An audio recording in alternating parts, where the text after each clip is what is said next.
Good afternoon, everyone, and welcome to another episode of the JSB Anime Cast. I'm your host, Pinoy Grigio, aka Asher, and I'm joined by two of my favorite people on Earth. Possibly friendships will be tested today, as far as the birds have been telling me. But we'll see. I love these guys, and I can't see any conflict possibly breaking us apart. So without further ado, please welcome Jenny, aka Tiger Lily, to my left. Hello. And then Rob, aka Zen, to my right. Hello. How we doing today, cool cats? Good. I'm my vibe, if you had to pick one, you know how kids say you have a vibe these days.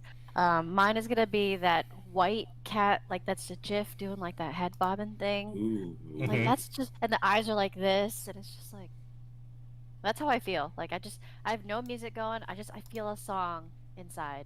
And it's nice. It's nice. I love that. I love that. Has this is a kind of random question, but it caught my. Has that skeleton always been behind you? Yes, that's Harold. You know, I was actually gonna bring that up before we started. I'm like, that skeleton has it always. Like- I love him. Like every episode he's been there. Yeah, that's Harold. Oh, shout outs to fellow cast member Harold. Shout out to Harold. He's been there since the very beginning. Hi, Harold. And then Zed, how are you feeling today? I'm doing great. You know, me and Harold are just kind of hanging out right now. If you say so. Glad I met a new homie. I love that. Well, we have a hopefully very fun episode for y'all today. But before we get into the meat and potatoes of it, the Kageki Shoujos, if you will, I always like to start with asking you goons if you've been able to watch anything else. I know we're pretty busy a lot of the time, but have you guys been able to watch anything else? Let's start with Rob. Mine's gonna be really short. No. Oh. I actually have not had a whole lot of time over the past like 2 weeks. It's just been a very like busy and stressful 2 weeks, to be honest. So the only thing I have watched is Kageki Shoujo, honestly. The new anime season started as of like the last week. So I've been marking on Crunchyroll several things to watch, like starting today. So probably next recording I'll have a bunch more things to talk about, but this week hasn't really been much. So what on the season are you looking forward to? What have you marked? Oh man, Is let there me quite a few? pull up. No, it's actually only a couple. Oh, okay. On Crunchyroll. the way you're talking made me feel like, oh man, he's No. really looking. This is like Rob's season. Not really, but I mean, I did see like Hell's Paradise kind of stuck out to me. I do want to check that out. That one's exciting. My love story with Yamada-kun at level 99. Like I thought that it sounds really sweet. So I want to check that out.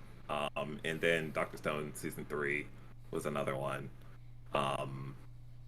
But yeah, there's another one called Play It Cool, guys. I don't know if that was this season or not. I think it was an older anime. But as I was browsing through Crunchyroll, I was like, I might want to check this out too. So just a couple of things. Hell yeah. I still need to check out the other services too, like High Dive and everything else, because I'm sure there's a bunch more that are being simulcasted. Yeah, I'm sure. Too many streaming services. Yeah. How about you, Jenny? Have you been able to watch anything else, or only Kageki Shoujo on yours? It's weird. I'm actually in the same boat as Rob, because last time we had our last stream, I was just like, I had time. I had like a few episodes, things that I was listening to, watching, reading.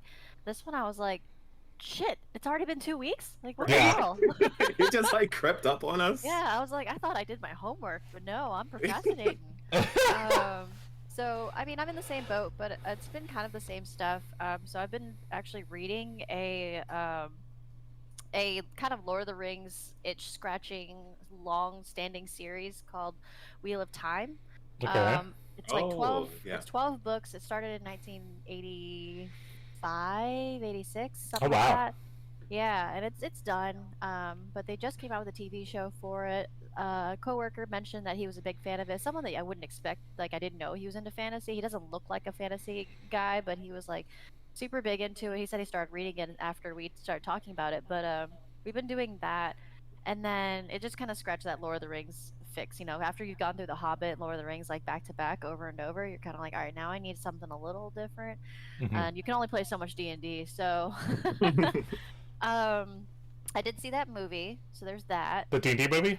Yes. Did you like it? And I did. I loved it. Okay. I like dad jokes. Yeah. It's got a lot there's of a them. lot. And then what was the other thing? And also I got invited to guest star on a podcast that's about fantasy smut novels. Okay, I love that. Go on. I follow these 5 females that read and review smut, like fantasy smut, like just sometimes it's kind of fanficky, like you're like, okay, I kind of see where the inspiration from this came from. Other times it's like totally off the wall, it's their own writing, it's really fun. And it was just kind of cool to hear that there were other females who liked reading this kind of stuff too. So they were like, yeah, we're down a couple of speakers, so if you want to guest star, it'd be kind of cool. So I'm reading what they're reading right now. It's not as good as the last one, and I'm really sad. But the last one you really liked. I loved the last one. It was very difficult to explain. It was like kind of like explaining an anime where where you only bad answers only. Incredible. So it was no way to to tell this story without sounding like completely insane as you're like going through it. You're like, yeah, he takes on the main love interest takes on the form of everything he eats. He's a great demon god, so he's got like a skull of an antelope and a body wolf fur for his body and fish scales on his legs and a little deer tail. It's like, all right, I swear he's really cool. Like he's wholesome and sweet. What's the name of this? So that one, the good one, is Yeah. the book is called A Soul to Keep, Okay. and the podcast is called Damsels Never Finish. Damsels Never Finish. Finish. That's a good, Yeah. strong name. That's a strong Yeah. name. I love Yeah. that. Okay. That's really fun, actually. Well, that's very cool. Here's the thing. Don't worry, I watched more than enough anime for you guys this week. So, but it's sweet that you guys are like doing all this other stuff. Obviously. So with that, I'll make up for y'all's lack of other anime by telling you what I have watched. Lack of otakuness, and sometimes we gotta take a break. So I completely understand. So let's start with what I finished. I finished Blue Lock. I finished everything that's out of Blue Lock. Yeah. Really good. Surprised at something during the ending of that season. Found it very hilarious, the English in that, like, it's like the second to last episode they introduce all these characters that speak English. Yeah. One of them is specifically an Englishman, and I believe they hired an Englishman to voice him. So he sounds like he knows English, he sounds like an Englishman. He's like, oh, bloody hell, stuff like that. And then everyone else is very clearly Japanese people speaking English. So it's like... It's so good. It's... I was really taken aback by it. I was like, wow. But really fast... Blue Lock, as it continues on, has a really fun setup where, like, every antagonist just gets absorbed into the team bubble and like becomes a teammate shortly after. So it's just like it's a really fun way to get to know characters in a shonen anime and then like already have stakes with them as their teammates now, and then you also get to see their flaws beforehand as an opponent. And then you get to see them overcome those flaws with our main characters. So, like, very excited to see where they go for the second season. Yeah, what a fun ride. Especially since I feel like sports anime in general isn't at, I guess, the same highs as it was before. Like, we're now at, I think we only have, like, Haikyuu, Blue Lock. Listen, not everything could be Uma Musume season 2. You know what I mean? Like, you know, not everything. Like, I don't know. It feels like there was a more golden era, I guess, of like sports stuff, and we just get less of it now. But I still eat that stuff up. That reminds me, I still need to check out Tsurune season 2. Oh yeah. I heard it was really good. Is it done? Yeah. Okay, it's done now. Let me know when you watch that. Oh, do you want to watch together? Yeah, I'll watch. Okay, all right. D4DJ, I finished the all mix. Same thing I've said for the past like 5 episodes. If nothing, it's consistent. If nothing, it's consistent. It's pretty mid. They announced the season 3, which will bring some of the more interesting characters into the fold. I kind of just want they sold it as like the main characters were Lyrical Lily, but they didn't really feel like the main characters. I kind of just want their 3rd season to focus on one group and just... I know stuff like this is hard when you have like so many bands and stuff that like multiple people like, and you can alienate your fan base if you make the season focus on only one of the bands. But I think narratively it makes it better, as opposed to trying to like talk about every, you know, like 30 characters and like give them all highlights. It was a mess when it was all like said and done, and I'm just like, do the Uma Musume thing, focus on a character or a group of people for the season, and then next season you could focus on someone else.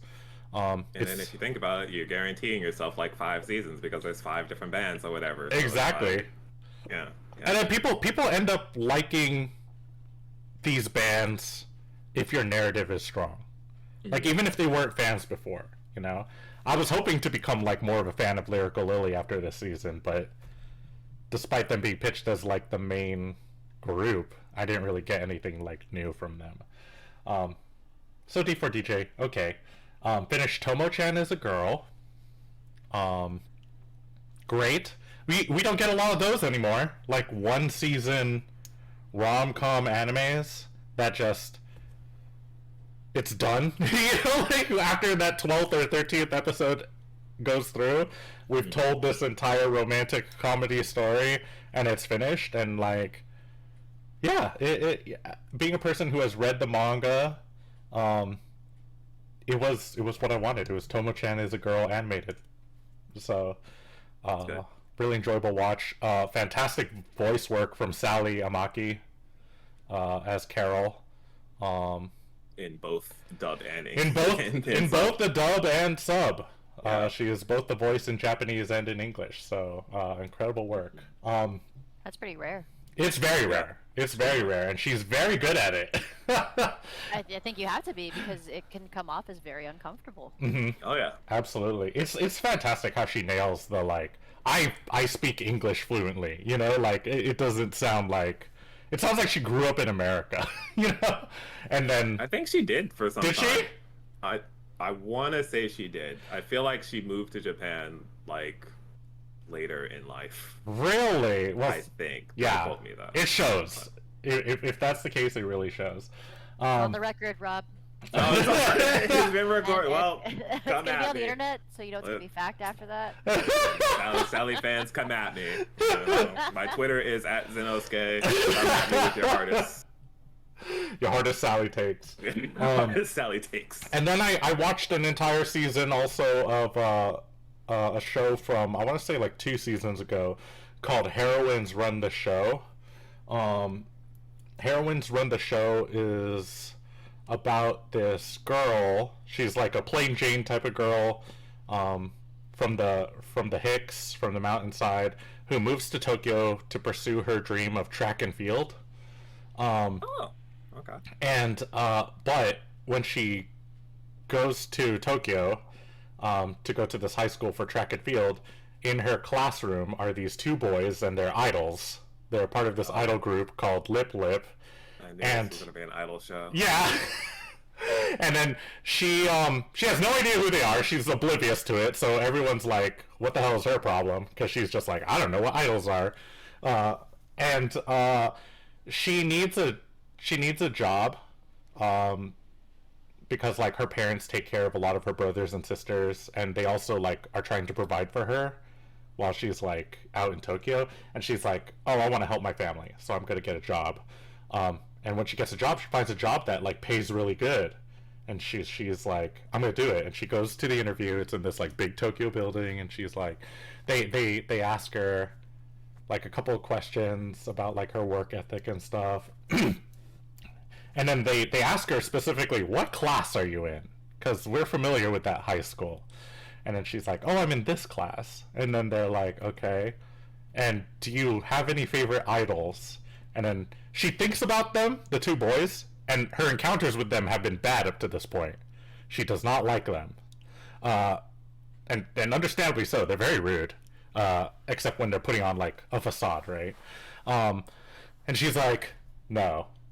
She like thinks about it. She's like, absolutely not. And then she's like, oh man, I probably didn't get the job. But then she receives a call later, and they tell her, one, we don't think you're gonna take any shit, and two, you're in their same class. And it turns out she would be a manager in training for those two. And they also see it as an opportunity to make a believer of someone who doesn't see the appeal of idols. And that's essentially the story of Heroines Run the Show, is that she wants to be a track star, but she also is like navigating this like idol management thing, which provides good money, but then she slowly starts to like see the appeal of idols, and then also grows a friendship with these two boys. It's actually based on music videos. It was originally music videos.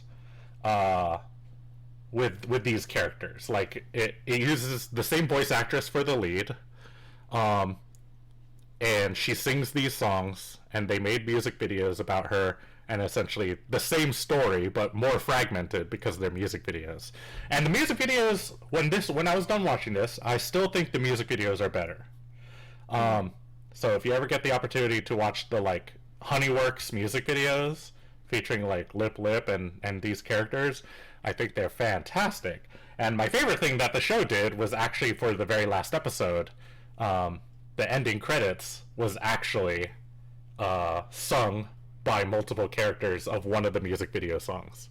Oh, that's cool. So a little throwback for those people who are fans of the music video already. So it was like... I almost feel like that's a whole like story or metaphor around what it means to be a fan of a celebrity. Like, where does the love come from in idolization? You know, like these characters that you're so removed from, how do you become a part of them and they a part of you, you know, when you're so separated in many different ways? Ah, yes, the parasocial relationship. Yeah, it manifests itself in many different ways, right? As a person who is a fan of idols, it can be very weirdly specific. Like for me, as a fan of idols, I would say I didn't really get into any idol type stuff until I actually like lost my job 2 jobs ago. I lost that job, and so I was like pretty sad. And my sister wanted to make me feel better, and so she told me to watch Love Live with her. And so I was like, okay, my sister has been kind of wanting me to watch Love Live for a while. It's an opportunity to bond with my sister, and I watched Love Live, and the first episode did not end the way I think it was going to. You know, I always thought that, like, idol anime were going to be 100% comfy. And for the most part, Love Live is. Love Live is a comfy anime. But that first episode kind of, like, shook me up and, like, reminded me that people go into like a darker place. And so I enjoyed it, and now I relate, like, when I think about like sad times, idols weirdly pull me out of it because it was a moment that I like shared with my sister, and I kind of really enjoyed the characters, and it was just a comfortable thing, you know. And for everyone, it's like different. It seems to be a recurring thing for like whenever fans are like portrayed, they're in a dark place, and then they see idols, and then for some reason there's something that appeals to them about them that takes them out of this dark place. And while it's like done maybe to some people an extreme in anime, I personally relate to it a lot just because I found myself in that place. I really do. Anime extreme? It's a really funny question for you to bring up because, you know, Kageki Shoujo obviously does that. So yeah, it was really fun. It was enjoyable. Not one that I would jump up and down and immediately recommend to people. Heroines Run the Show, but I definitely would immediately recommend the music videos. Like I'll share them with goons all the time. Yeah, link them in the Discord. Yeah, I'll link it so to we you. Can go through them. Hell yeah. Yeah, that's it. I finished like 3 anime. I watched the entirety of Heroines Run the Show, and somehow also managed to watch all of Kageki Shoujo. So, without further ado, let's get to Jenny's favorite anime of the year, Kageki Kageki Shoujo. So yeah, little thing. Another Jenny emotes. The iconic Jenny emote. So for those who don't know, I just want to throw out a couple little tidbits about Kageki Shoujo really quick before we start like getting into the weeds of like how we feel about it. I want to bring up that like the Koka Theater, which is the theater in the show, is actually based on the real life Takarazuka Theater, which is a all-female led Japanese theater group based in Taraka. I'm gonna mispronounce these all the time. Takarazuka, Japan. It was established in 1914. They portray roles from films, novels, shoujo manga, which is Sarasa's like role that she's always wanted to be, Lady Oscar. That's actually from a manga, not like a classic Shakespearean play. And Japanese folk tales. And interestingly enough, the original intention of this theater was not to give Japanese women freedom from social oppression, but was rather incredibly patriarchal. And in these times, women would make excellent wives and mothers after working there. So, like, after doing their thing there, they would make for an excellent wife or mother after the fact, and a lot of it was dictated by men. Over time, though, it became evident, despite those intentions, that it would come to represent progressive feminist views. Some believed that the perceived freedom from these Japanese societies' imposed ideas of gender and sexuality had to do with the majority female fan base. They saw it as like a way to kind of like escape the control. Some of them, not all of them. Obviously, some of them just they escape to a fantasy, right? They see these like hot guys and hot girls, and they have like a good time. All this stuff I actually learned from a very good video. If we'll probably put it in the link in the YouTube video or something of the real life history behind my favorite new shoujo anime by Under the Scope, which kind of talks about its history, and I encourage you to look into it. Even if you don't like Kageki Shoujo, it's inspired a lot of other things. Starlight Review, Sakura Wars.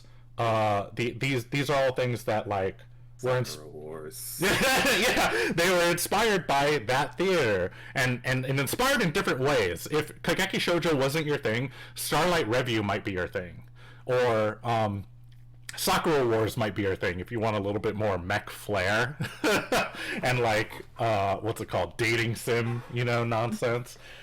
Certainly worth checking out. So with the basis now covered about this like all-female school that teaches girls how to act and dance and sing and eventually make it into the primary theater with aspirations and dreams to become stars. Um, yeah, let's start with the very general question. What did you guys think?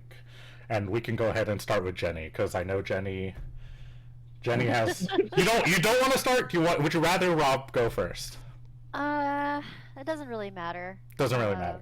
No, Alright. because I mean, I'll say what I'll have to say either way. Yeah, But, absolutely. In short, Hmm. why would someone watch like that for fun? Watch this show. Watch this Yes. show for fun, or watch Yes. the Watch the show for fun.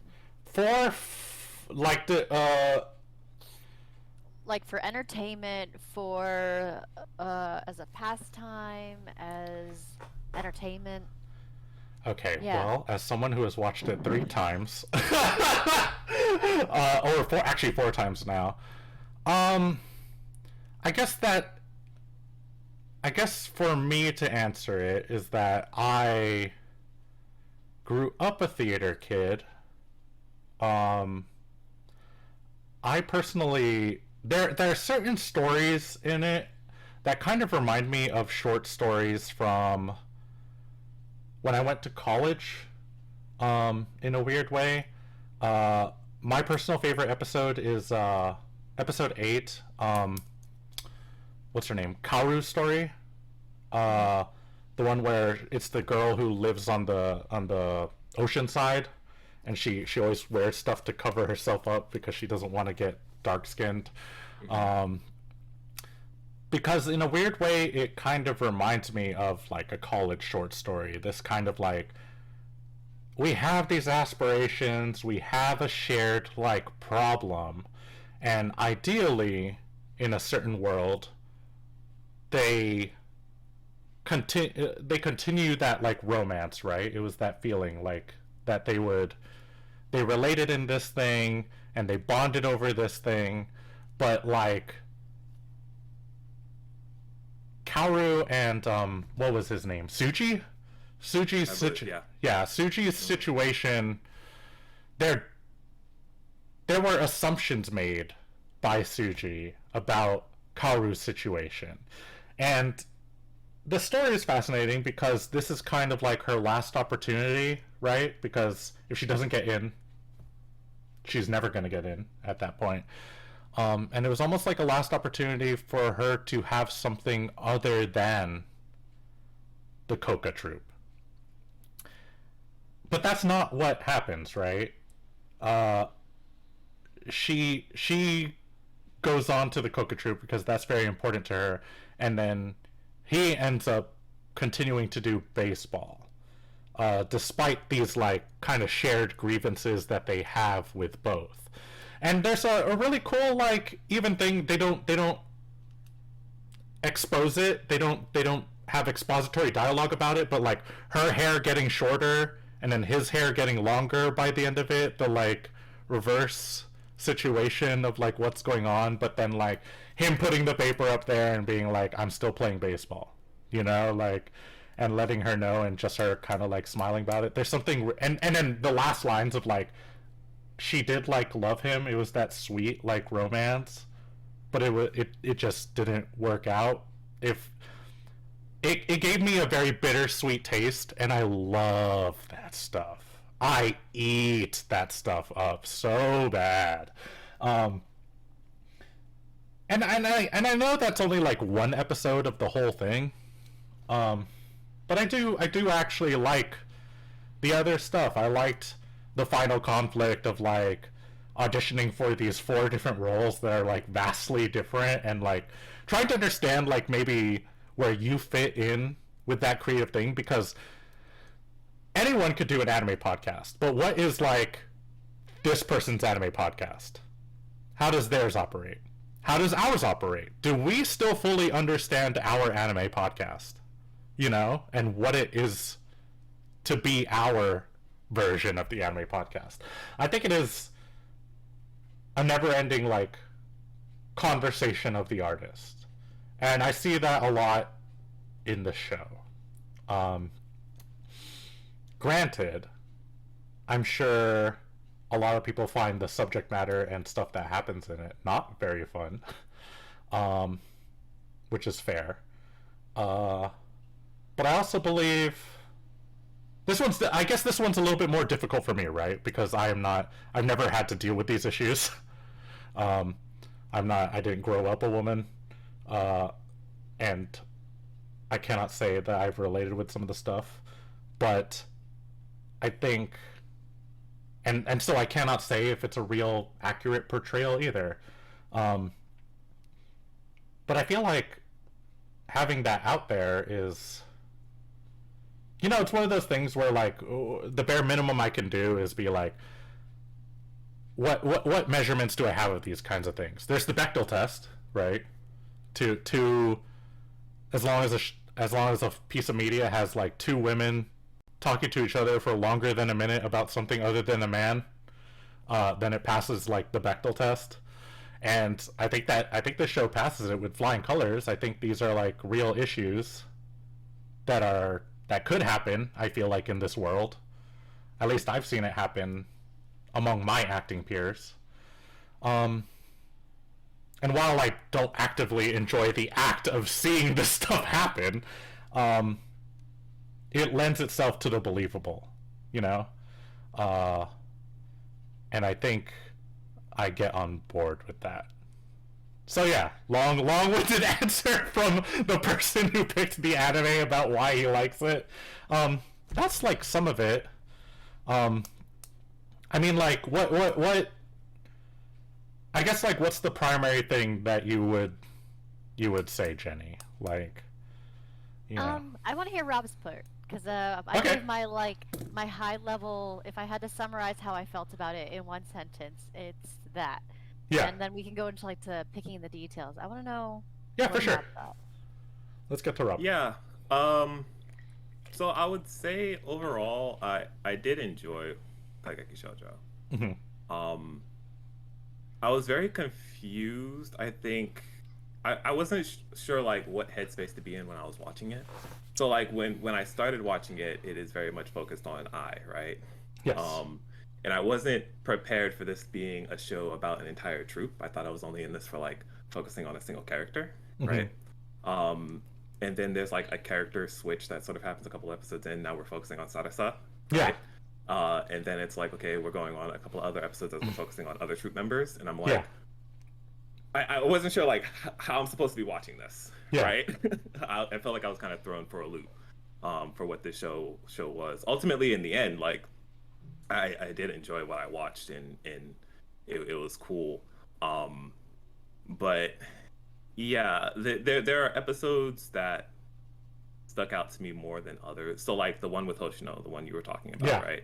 I feel like I almost wish this show like focused on one character and like, we just had like that whole thing, because I like Hoshino's story, right? I could watch probably mostly an anime that's just Hoshino and this baseball player. Yeah. Right.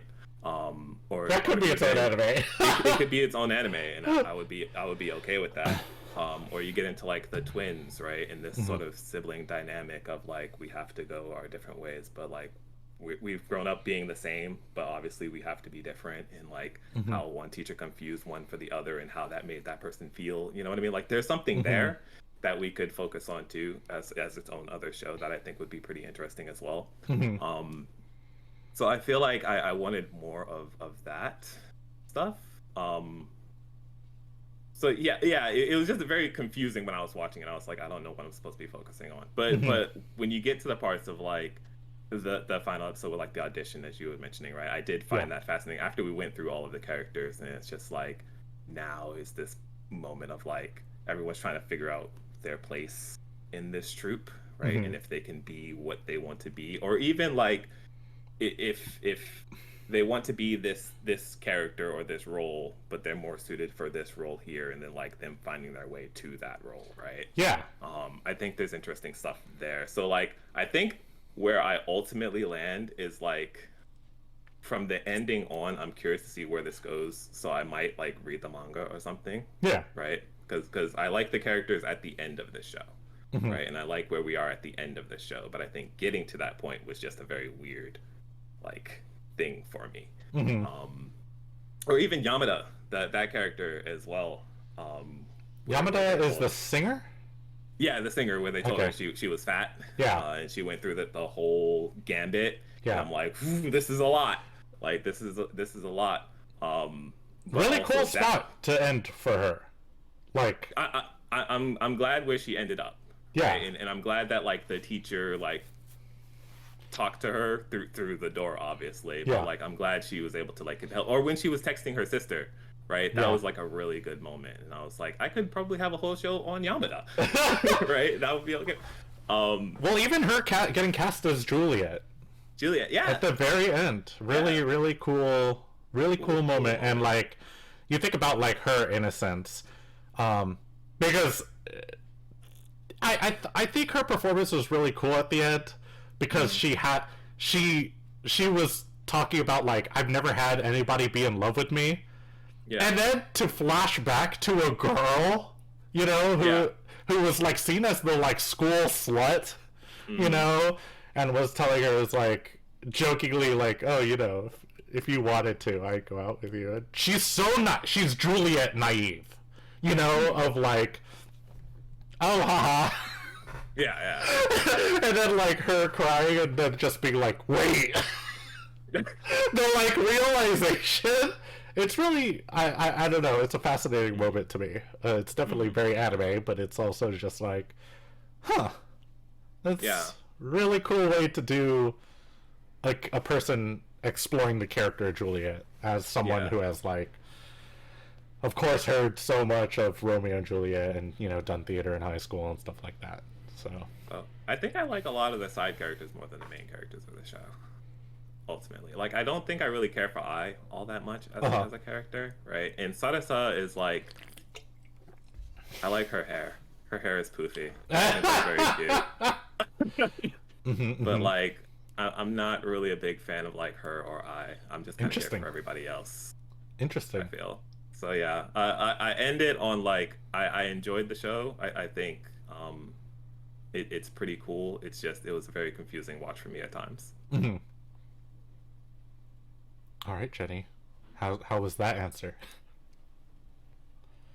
Yeah, Rob and I are opposites on this one. Yeah, I was absolutely. If there was one character I was rooting for, it was I. Yeah. Mhm. Yeah, and Sarasa drove me nuts. Yeah. Incredible. The side and characters though were pretty fascinating. Yeah. But again, they just felt like side characters, so I didn't allow myself to be as invested Mhm. in them. Yeah. Kind of hold them at arm's length. Like, I'll get to know you as much as I need to, Right. and that's about it. Mhm. They also kind of just go through them very quickly, right? So Yeah. it's like they're in and they're out, right? Which is kind of like what I'm saying, where I could have a whole show about them to get to know them or get the chance to like really like these characters, but they don't give them that like sort of time or space. Mhm. But I'm interested in like what's there for them. It's just like I wish there was more. Yeah, Yeah. absolutely. Okay. Yeah. So, with that being said, I guess what specifically, aside from the characters, because we just went through the whole gamut about like the characters, what did you like or dislike about the show? Let's start with Jenny this time. Started me last time too. Okay. Well, I feel like we just heard Rob go on an entire tangent, so I'm bringing it back to you. All right. So what I disliked. So it comes back to my first question, which is why does someone watch something like this for fun? Yes. Ultimately, anime, even if we watch it for cathartic reasons, it has to be entertaining, right? At the end of its core, it's entertainment. Yeah. I didn't find this subject matter entertaining. Mhm. I found it like, and it's funny because I love horror, which is, you know, like actual what I guess what the public calls horror. I'm like, oh, it's romance. Yeah. Appreciation of life, you know, that to me is a slice of life. Mhm. Ironic, right? Yeah. But for this one, I was just like, this is too too real. Like these topics Mm. are Mm. too much. Like I don't like entertainment off of something like bulimia Mhm. or like sexual trauma in the family, right? Yeah. And I don't know if that's like just because I'm a female, you know, grew up around that stuff. Like I worked at the Children's Home Society because I Yeah. really loved volunteering, working with kids. It was actually a kind of a passion thing that I, you know, went as far as even considering becoming a teacher until I realized more about the school systems, and I was like, I would get so Ooh. angry. Yeah. So I decided Mhm. other ways to contribute to society. Um, but yeah, all that stuff, being in the military too, and like Mhm. you know the female drama that can happen. You know, I went through basic training, so I was right there in the barracks with a bunch of females and had to, you know, plead with the drill sergeant to not like put us on 1 hour shifts at night, every hour on the hour, Mhm. just because the females wouldn't take their shifts, you know. So like Mhm. cattiness like that, drama just to create drama too sometimes. Um, There are and then characters I like also that in Kageki. they are, Mhm. and I just can't stand that because I'm like, you are not a villain, you are worthless. Get out of my face. Mhm. Um, if this is what you do to entertain yourself, then you are nothing to me. You don't deserve anything. Mhm. Um, even my attention, my watching and being invested in this moment, right? You can't don't even give her a second of your time. And then I also went to art school, and that whole thing of what you know those teachers do, the impact that they have as role models, essentially, and the ones Mhm. these characters and kids must always look up to. Otherwise, why are you in school? Yeah. Is tough. You know, we've seen sports animes do a thing sometimes where they have a mentor who cannot get to the person, Yeah. right? And that becomes the story. Then we also have there's a character within that same anime who turned down all teachers and is just a prodigy and needs no sensei, you Mhm. know, and they thrive in that, right? And then here I watched a teacher think they were doing what was right, and Mhm. I was like, God, you don't realize how much you fucked up. Oh Mhm. my God. Like, and then teachers do that in high schools. And then, you know, stuff comes out about the teachers that like we forget that they're human too. Yeah. I mean, you know, Douglas Anderson in Jacksonville just had one of the vocal teachers who was there when I was in high school get arrested Yep. for, you know, inappropriate relations with a student. And I'm like, God, I remember how many people were taking private lessons with this guy, but everyone's like, you know, that's either he's getting extra mentorship and that's what you have to trust it. So just a story about that, where that is the trauma. It's like, and then they have to grow through it.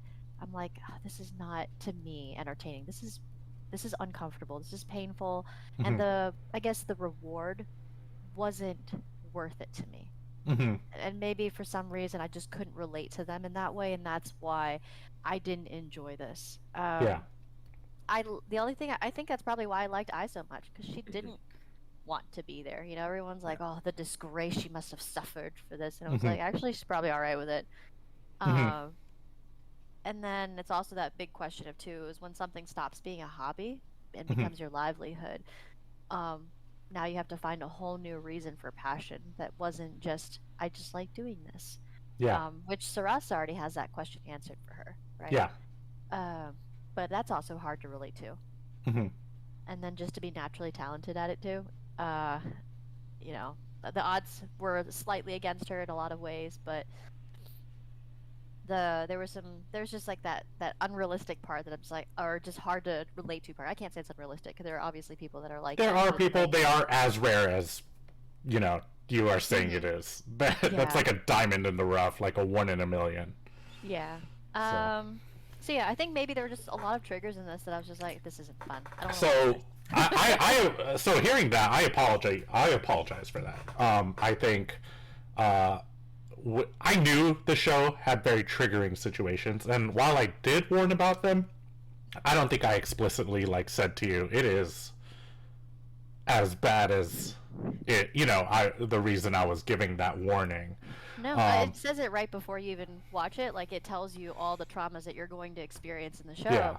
I mean, I watched Made in Abyss and didn't even flinch at you know Hmm. arm breaking, a self arm inflicted arm breaking, and the stories in the second season. the opener, right? I Yeah. was like, ooh, and then that's it. Mhm. Because it's not the focus of the story. And No. in this case, it kind of was. It I was is. like, oh man, you gotta watch them go through it too. Yep.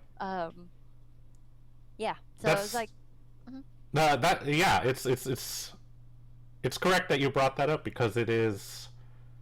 That is a lot of the discourse around the show. Is like how real it is. Yes, and I find that I prefer metaphorical struggles Mhm. because I like it when it's an analogy towards something like something you can relate it to. Like if you're, we're talking about trying to return to the womb, like literally doing it, it makes it a little less exciting and pretty. But then when some struggle kind of relates to like a really like it's a metaphor for a much bigger picture, a bigger like questions about religion too. Is that the origin, right? Yeah. You know, who is the Yep. real mother? And it's like, okay, whoa, all right, now I'm invested because it's much deeper themes. But this was literal, It's very literal. right? It's very literal. So yeah. yeah, that was. I think that's where this one disconnected for me. Mhm. Just me though. So I'm curious, where's the entertainment factor for you guys? You know, and then what did you For sure. dislike? If you guys did dislike anything about it. Well, it was great to hear your take because that was something that I was going to get to down the line, but you already covered it. Was like teachers in a school like this. Jenny, I have specifically written down this. Teachers in a school like this. Jenny, you went to DA.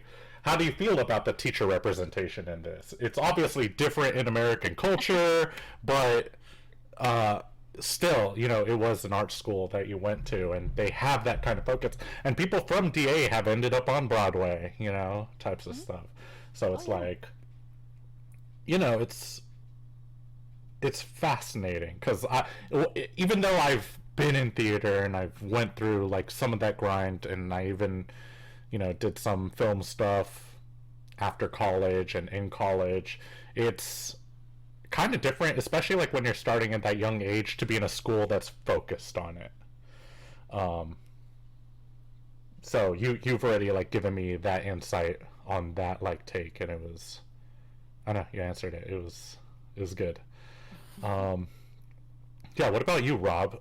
So Rob already mentioned explicit dislikes, the kind of like scattering of the characters, and like, you know, only kind of getting a taste, a buffet, but not like a concentrated fine meal.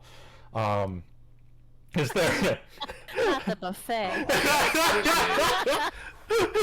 but Give me the sadness, give me the trauma.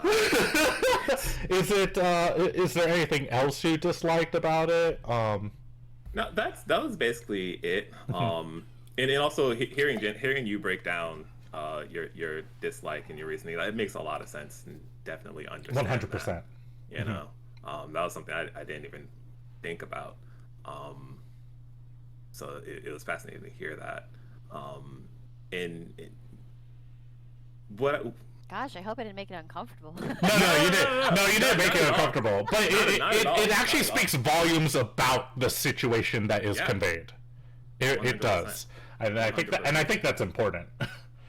So, some of the things that I did enjoy, like at the end of the day, like I do enjoy a lot of the cast, right? I like the animation actually for the show. I like how colorful and everything it was. And I did enjoy like the overall OST, like the production around the show. I did enjoy it a lot. I think like even though I didn't like the story structure as a whole, right? I did like the stories that were there. You know what I mean? So it's like I feel like I kind of ran through the things that I liked and things that I did dislike. It would just be kind of me going over that again, right? I do like the character stories, right? I do like the production of the overall thing. I wasn't necessarily like I want to say like I don't necessarily like hate Ai and Sarasa, right? I just didn't find them like nearly as interesting. Yeah. But overall, like I do like everyone as a whole, right? But yeah, it would just be me like kind of reiterating my tangent earlier. So Jenny's favorite character, Ai. Am I correct in that? Yeah. For What sure. about who is yours, Rob? Yamada? Is it Yamada? I think I would land on Yamada. I think I would. It would either be like Yamada or Hoshino. Or Hoshino. But I think I land on Yamada. Yeah, mine's is Hoshino. Did you guys happen to find what's her name interesting? The student council president, not student council president, head of class. No, didn't Not like head of really. class. Rep? No. Class rep. Not really. They have difficulty getting creative with class rep characters. Mhm. Yeah. In general, like they're always the same. Like she's the same guy from My Hero. She is the same. She's Ida. Yeah. Yeah. Uptight. Actually, Rob is bringing up something that I did like, Mhm. but also bringing things that I didn't like in tandem with that. But the characters themselves, some of them did get a little creative to me. A little bit. They're a little bit deeper than I expected for this story, because you think that, again, Ai's the main character, she's the only one that you're really thinking you're going to get to hear the whole more about them or learn something surprising, but you actually have to learn her flaws to learn more about the other characters, or rather the other way around. To learn the other characters, you learn she has flaws. She's almost Yeah. like an unreliable narrator in ways if you only watch it from her eyes. Eyes. And yeah, I didn't want to say that, but I did.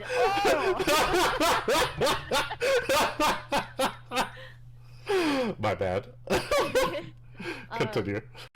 Yeah, that's I want to really get on that if that's one of your questions or not, like what we did like, because we're starting with what we didn't like. But Yeah. Rob, I think you actually wrote something in my head just now that I want to say the characters, they had some moments there, like in their build, in their design. Yeah. Yeah, and I'm hoping, because I do have one of the manga. I think it is it's weird because it's not one of the volumed manga. I have like an omnibus of like, I want to say like a later chapter in their story, and Kageki Shoujo the show is actually like a prequel of the omnibus, and they have manga now that's volumed, that is of the show. I need to get back on that grind and see where these stories go, because depending on who you talk to, Kageki Shoujo isn't that popular, but it's also not so unpopular that like it's hard. This is one of those shows that it's hard to tell if we would get a second season. It's like impossible to tell. Especially since it has the like kind of underrated tag to it, so like the people who really like it, and then the rest of everyone else just haven't watched it or don't have a particular urge to watch it. It'll be curious. If I were betting, I don't think it'll get a season 2, but who knows? I think the big thing about the anime was that like the director was, I don't remember what she did before, but she does love shoujo anime, and she put a lot of love into, I'm glad that you brought up the animation, Rob. She put a lot of love into the anime, like the shoujo style animation for it. Especially since it is a story about a girl who loves shoujo manga. I think she particularly wanted her stuff like animated well. Let's see. I say one thing I did think that was actually really cool, and this kind of goes into the production or the casting, I should say. The twins are voiced by actual twin VAs.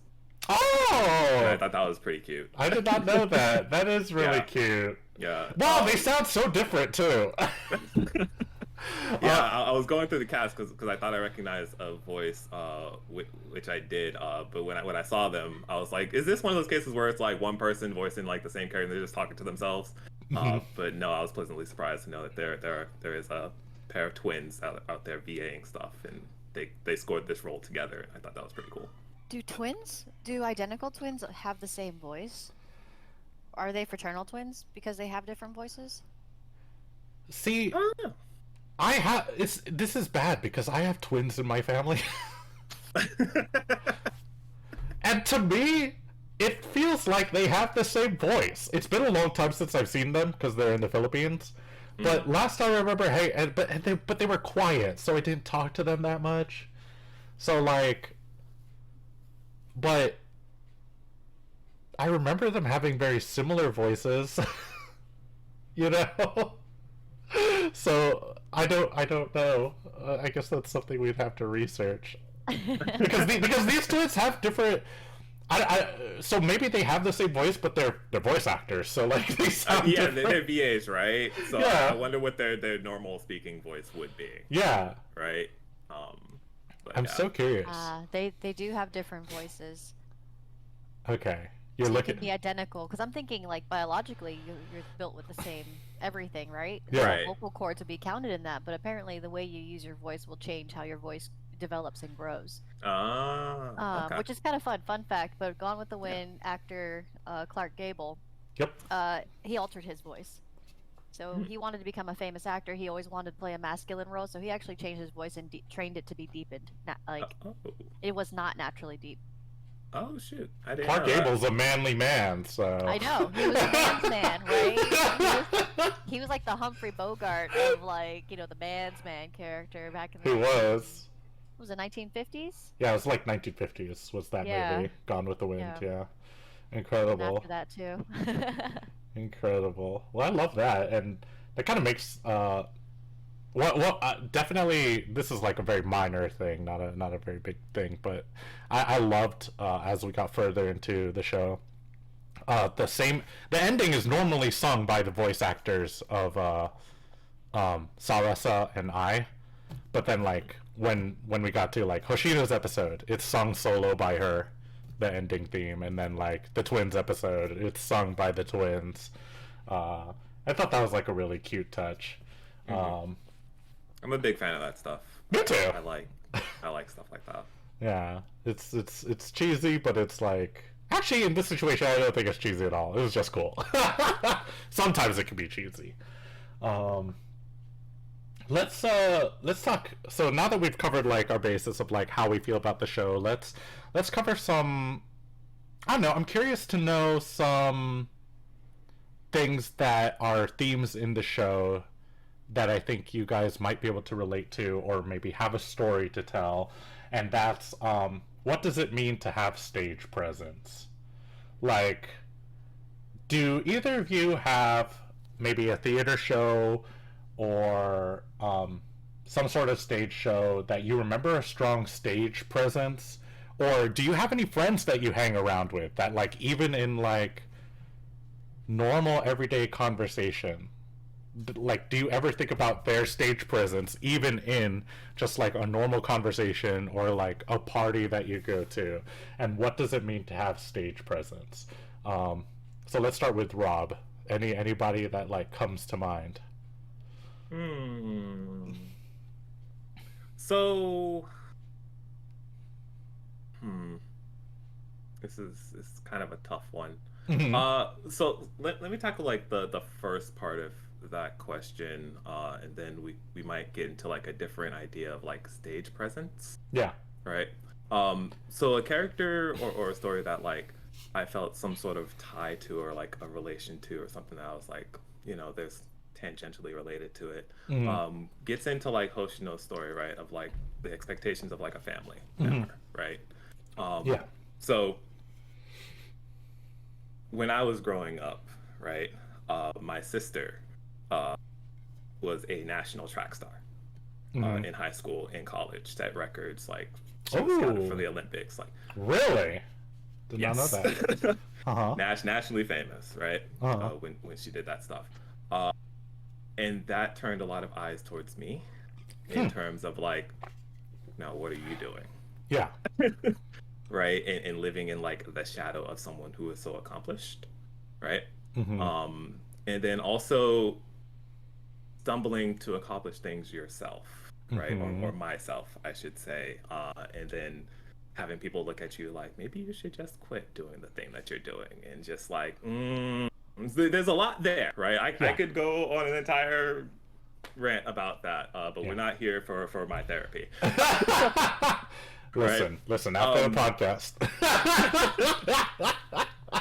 but it gets to a point where like I feel that character a lot, or I feel like I'm not seen, right? Not necessarily like on a stage, right? But just like as a person, right? Like people are looking past me or looking at my sister or looking like this is what I should be. and I am not this, so you're not looking at who I am. Yeah. Right. So that's really where I come from with like that character, my relation to that character, in sort of what the idea of like stage presence means. It's more like seeing me for who I am, right? And you're like looking past that, and you're looking at like who you should be, and I'm like, I'm not that. Yeah. You know. Yeah. I empathize with that a lot. I'm just gonna say that. Okay. So would you say your sister had a particularly strong presence? Yes. Yeah. Yes. 100%. Yeah. Everywhere she goes, I could not escape her presence. Does she still have one? Yes. Yeah. Absolutely. 100%. 100%. Interesting. Well, that's very cool. I like that. I like that story. How about you, Jenny? Well, the first one you brought up was like someone like in a show or something that you've seen. Foo Fighters is my favorite band. Okay. And I love that. I went to a Foo Fighters concert. I don't like going to live music shows because it's just too many people. I have sensitive ears, so I can hear very well, and it's painful sometimes. Understandable. And like I've got earplugs right there on my keyboard. But I went to a Foo Fighters show, and Dave Grohl's stage presence was that's a stage presence. Like I've gone to like dive bars and like little shows here and there, bands that I liked too, and it was like okay, that was like listening to the CD, live. There wasn't really a show. And sometimes maybe it's just like a bad performance because I've heard that person like, oh no, that person has great stage presence. Maybe it was just one time a bad performance or something. Like Say Anything typically apparently has really good shows. Yeah, they do. And yeah, I went to one and I was like, really? Great. Yeah, I know. And then Dance Gavin Dance, which is math rock. It was like, okay. I saw Covet accidentally, and yeah, accidentally, because we just happened to be downtown and just saw that they were playing. Oh, I remember that story. Yeah. I remember that story. We accidentally went to a Covet show. That's fun, yeah. And I can't say that she had a strong stage presence. She's very impressive as a musician, but she could have been in the background, wouldn't really have noticed, right? Her talent is absolutely there. And Paul was probably drooling a little bit because he's a musician and appreciates, how difficult it was to do what she was doing. Absolutely. And you could see all the practice that goes into it, but that doesn't make a stage presence. I think a strong stage presence is making other people feel like they're there with you, and like you want to be with them in some way, or attached to them and tied to them in some way. And that was what Dave Grohl did. He engaged the crowd. He made them answer to questions that he was asking on stage, and he's like, "I'm sorry, I didn't hear that. That was way too quiet. What are you guys even doing over there?" It's like he made you feel like you were a part of the show. When I hear people talk about some of the best shows they ever went to, they usually have someone who like reads everybody and makes them a part of the moment. Someone was kind of fanning over a show that they saw where the guy they went to a venue, I think it's in Orlando actually, and the guitarist right before the solo climbs the tree that's in the middle of the venue and does his solo up there, but because they can't put the stage lights up there, everyone had to shine like flashlights and cameras and phones to get up there, and he played his solo in a tree, and the only lighting was the crowd using their phones just to like desperately put some light up there so you could see what the fuck he was doing. Yeah, that's wild. Right. And you talked about a show too that you went to in New York where you were a part of the whole performance, and that's Ooh, Sleep No More. Anybody who gets the opportunity to go to New York and watch the show Sleep No More, you will not regret it.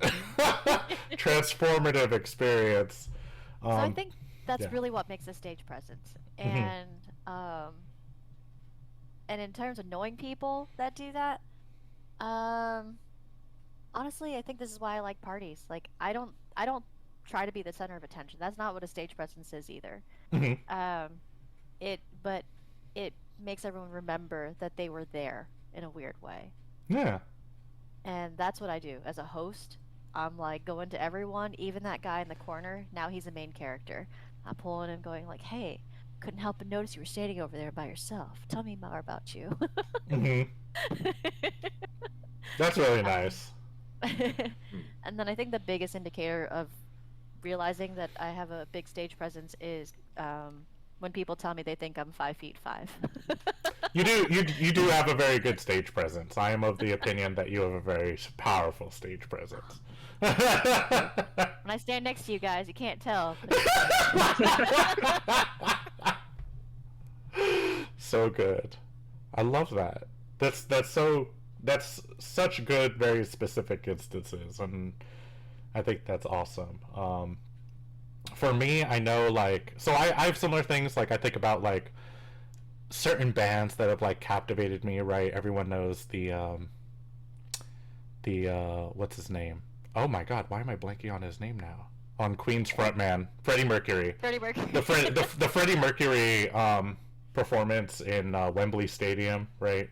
Very iconic instance of stage presence where the crowd is at his command and everyone's echoing what he's saying.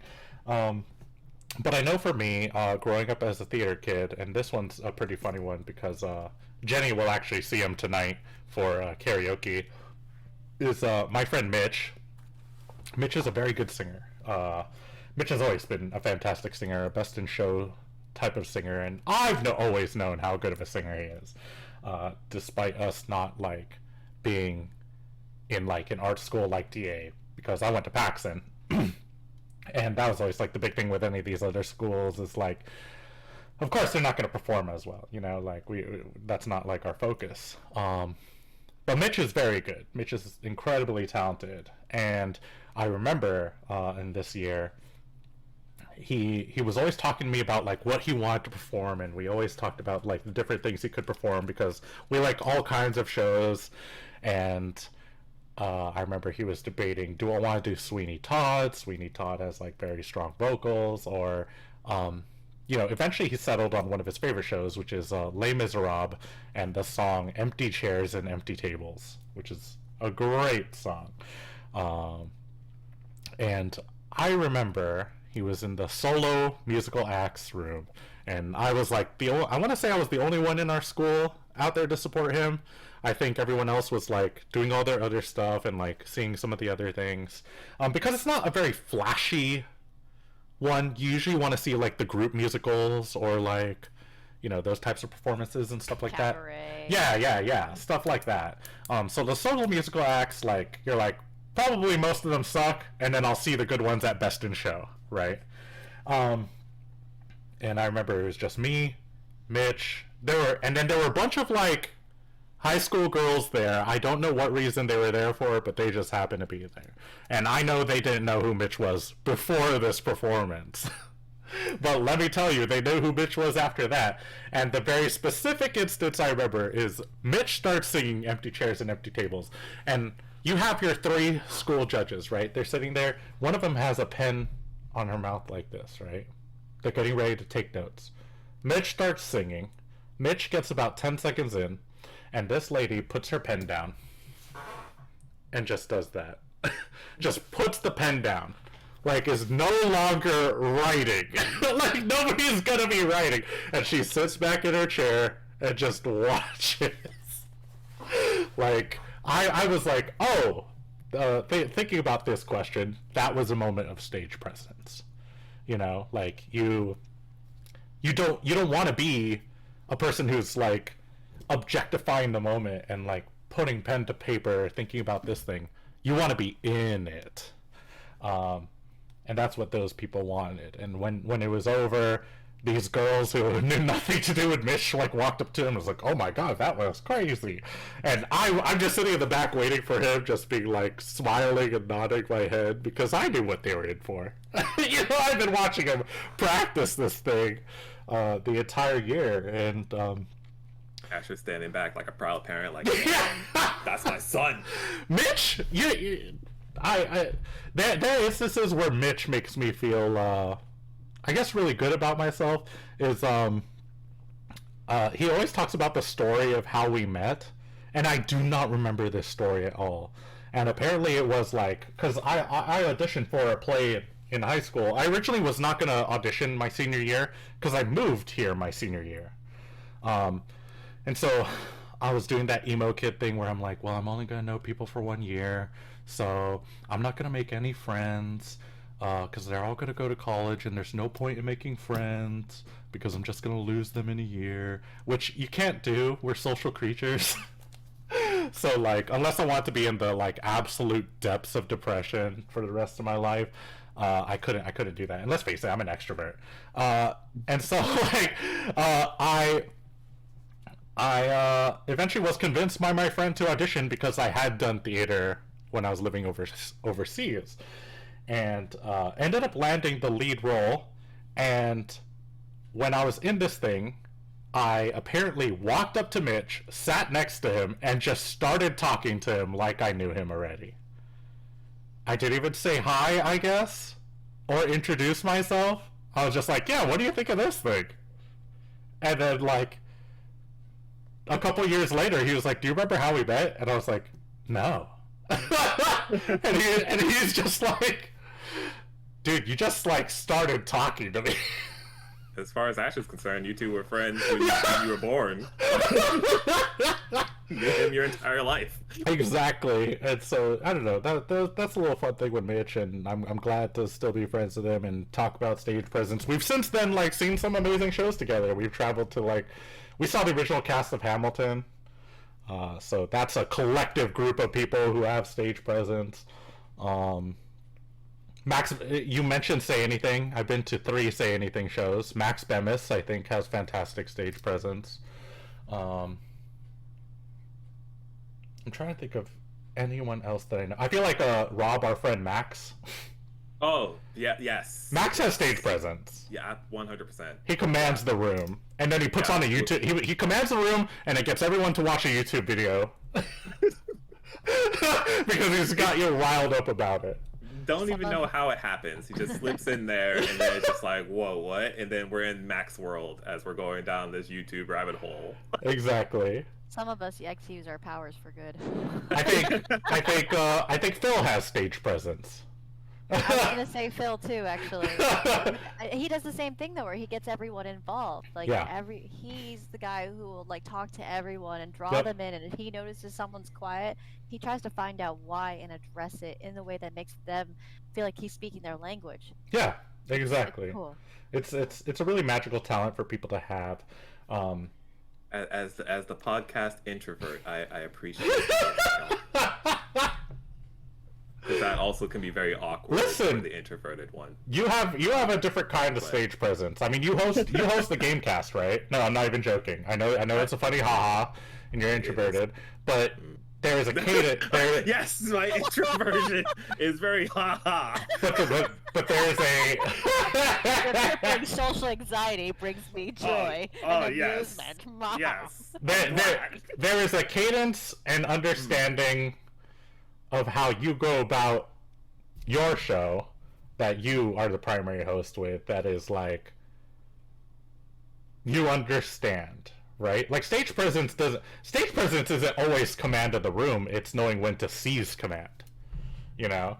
And I think I am of the opinion that you do a good job of it, you know? Thank you. So that's just me. This is just an excuse for me to compliment my friends. Oh my god. Turns out I tricked y'all.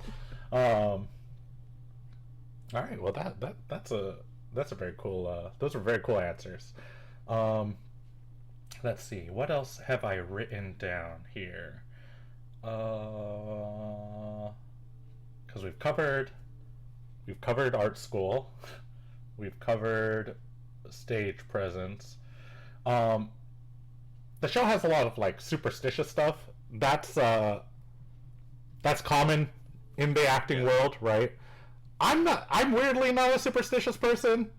So this is a contradictory statement, but I will still say, just because of the theatrical tradition, break a leg as opposed to good luck, you know, that's just how I am. I grew up in it. So, you know, people made me regardless. Even if you're not superstitious and other people are superstitious, it just rubs off on you because you don't want to especially in that world, you don't want to rub the wrong, the wrong thing. So like, do you guys have any superstition? Like, do you guys do a ritual before the podcast? Out of curiosity. Well, I draw, a giant pentagram, every time before I record anything, no.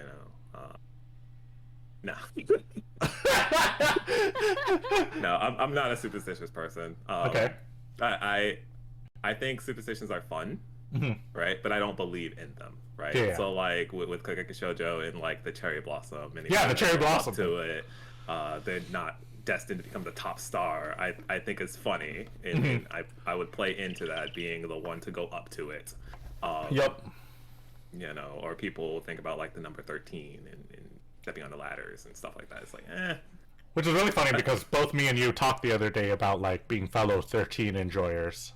Fellow 13 enjoyers, bro. Yeah. Going on the 13th. Yep. My birthday is next week. Oh my god. Is it? Yeah, April 13th. Whoa. Happy early birthday. Happy early birthday. So yeah, superstitions are fun to me, but I don't believe in them. What about you, Jenny? I think I actually am kind of superstitious.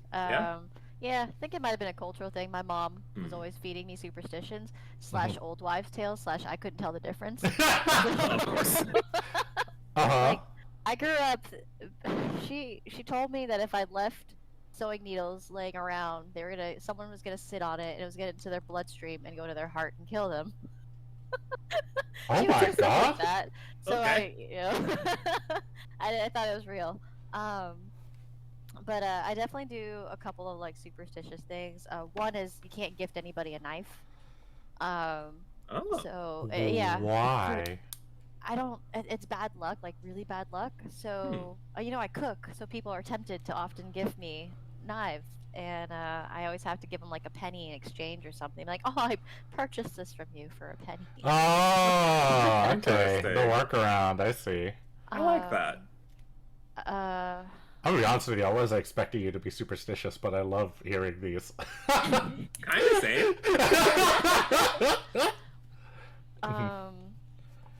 Yeah, there's little things that I'll do. I think I have like weird things that I do because it makes me feel imbalanced if I don't do them. Like when I go for a walk or a run, I have to make sure I step on the other side of a crack with like a different foot so it's even. That's so like, specific. If I do it 4 times on the left foot, I have to make sure that the right foot also steps over it first 4 times the next time or whatever, and even it out. Paul's seen me do this a couple of times, and he didn't realize it until after I told him it's something I do, and he was like, "Now I can't unsee it." Yeah. That's wild. I kiss the sun visor if I'm about to run a red light. Got that actually from a theater ex-boyfriend. It's actually his birthday today, which is ironic that I'm talking about it. Trying to see what else. Yeah, there's a bunch of random ones I don't think about until like something comes up and I go, oh, gotta do it. Like I'll knock on wood all the time, but I'll knock on things that are not wood. And people, it's the first thing they say whenever they see it is like, not wood, and I go, it's the thought that counts. I love that. But in terms of the cherry blossom tree, I would also be like just to mess with people. Yeah. Because I also like to tempt fate, right? I don't like to leave things up to, oh, I should have done it in this perfect sequence, and then it'll lead to the right thing happening or the thing I hoped would happen the whole time. But then there's times when I'm like, I don't really want to tempt fate. Play it safe. I'm gonna knock on wood. I'm gonna say break a leg. Yeah. I'm gonna take a shot of whiskey before this thing or whatever. That's I was like, I don't think that counts as a ritual. I think that's just to take the nerves off and make me a little funnier. True. I love that. Okay. Very interesting. Do I have anything else other than the break a leg thing? I know there are like some there are some superstitions in my family because my mom is very superstitious. Like on New Year's you have to jump up with money in your pockets so that like one, you grow tall, which surprised her because I grew much taller than her as we were growing up. And then if you have money in your your pockets when you jump up during the new year, you'll get more money in the coming The money year. just double in your pocket. Oh. No, in the coming year. Although that would be awesome. You just land and all of your change just double. I'm just telling the secret hacks of like why all Filipinos are rich. I say. You gotta put coins on your window also for the new year. That also means more money. If you There's a lot of drop money here. if you drop I'm sensing a theme. there's a thing Right. If you drop a fork, you're gonna have a male guest Bring you in the money. near future. No, yeah, bringing money. If you drop a spoon, you'll have a female guest in your near future. If you're hitting every red light, it means you did not take a bath and you stink. I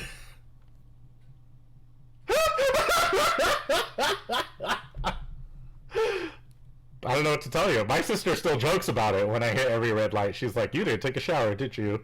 And, And all the red lights just turned you stinky. yeah, exactly. It's such a silly superstition, but you know, is one that was like real with my family. Any other ones? My sister's a little bit of a what's it called? Is it astrology? Because astronomy is the actual study of stars, right? Astrology, like that kind of stuff. I don't know if she fully believes it, but she knows a lot of it. And sometimes, like, to kind of just have fun with it, I'll be like, "Oh yeah, what does it mean if I'm a Taurus?" You know. Then she always starts with, "Oh, it means you're hard-headed," and then and then any In of true the other sister stuff. fashion. Yeah, exactly. Any of that other stuff, like, I do find fascinating, and so it has a very big presence in my life, but I don't find myself to be a particularly like crazy superstitious person. But there is something in me that is occasionally like just like Jenny. I don't really want to tempt fate, you know. Yeah. Because then when it happens, it's hard to get the thought out of your head that isn't like, ooh, well, Should have knocked on this. yeah, you know, like I should have done this thing. And in that regard, sometimes I have rituals because of that. Like, if I don't, I might be. It's less of a superstitious thing and more of a rhythm thing, right? Like, it's why some athletes, when they're going up for the free throw, they do the same dribble, and it immediately triggers your body into like a muscle memory type of situation. Some people do that stuff because of superstition. What I fall more into the category of like it triggers like muscle memory. So yeah, I think that's pretty much all that I've wanted to cover with it. I loved that we like talked about the likes and dislikes of the show, and then like some of the like more fun themes of like the theater world. Is there anything in particular that you guys want to talk about that maybe we didn't cover? Jenny, who loves to raise her hand.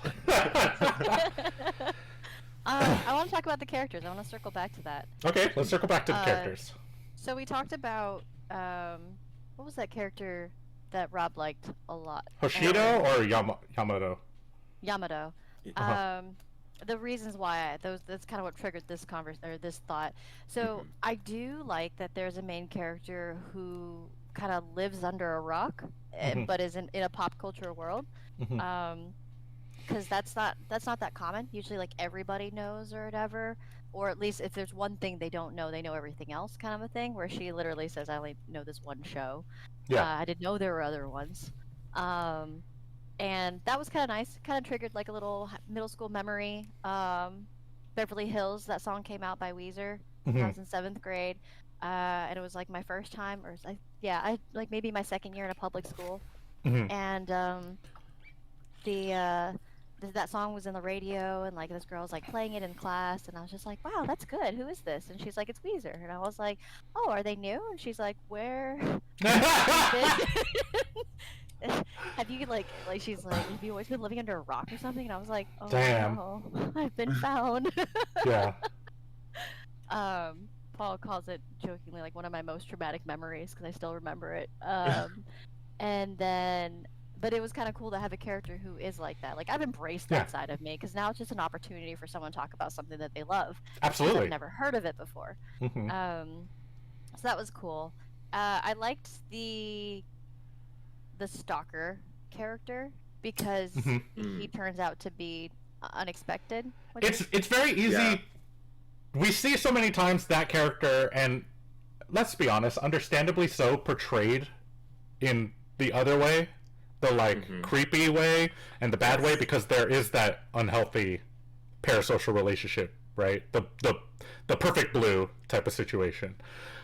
But there was something really refreshing about seeing that character and being like, he felt bad about what happened and he wanted to apologize. And then I also liked how I wasn't immediately recovered from it, right? Yeah. When she is handing him the handkerchief, she's trying and can't even fully hand it to him. She drops it on the floor and she says, sorry, this is the best I could do right now. It's as a person who is into like the idol fandom, right? It can be exhausting to see the character of that kind portrayed in a sleazy manner all the time, and it makes you feel bad. It makes you feel ashamed for liking something, and I don't think you should be ashamed for liking something. I think he had. I related to a situation a lot, so I like that you. It makes me feel relief that you were like, oh, it was unexpected, and I like that. Yeah, it makes me feel good. I liked him. One character I did not like, and not because of who they were, but how unrealistic it was, and it actually made me more uncomfortable in the light of the other characters, like the other adults in the story. I do not like the uncle. He makes me very uncomfortable. I was actually about to bring that up too. Yeah, I'm glad I did not feel. Like, I felt the same way. Interesting. Yeah. So her reliance, I guess, or reliance on him, it's uncomfortable. Like I'm worried, right? I don't think that anyone should feel that attached to a family member and cannot just and the family member to also feel like they have to be there in that capacity for this person. It's cute and it's nice sentiment, but it is uncomfortable in the long term, the big picture of things. Like she will not be able, and realistically would not be able to develop on her own as a sustainable human being, an adult, if she has this role model of an uncle who kind of follows her around, a helicopter relative. Yeah, helicopter relative. And by the nature of why he kind of trauma bonds with her, it's difficult. Like he gives her a key to his house and says, if anything, happens, you can come to my place. And it's like, she should go to the authorities. Or, which can, jump the gun, right? Especially as a kid, imaginations can run wild. So you gotta also be cautious of that. But I was like, I don't think that's the immediate situation I would have given. And also, sorry, but a male can't play that role for a female. I can see that. That was a missed opportunity. I think I agree with you there.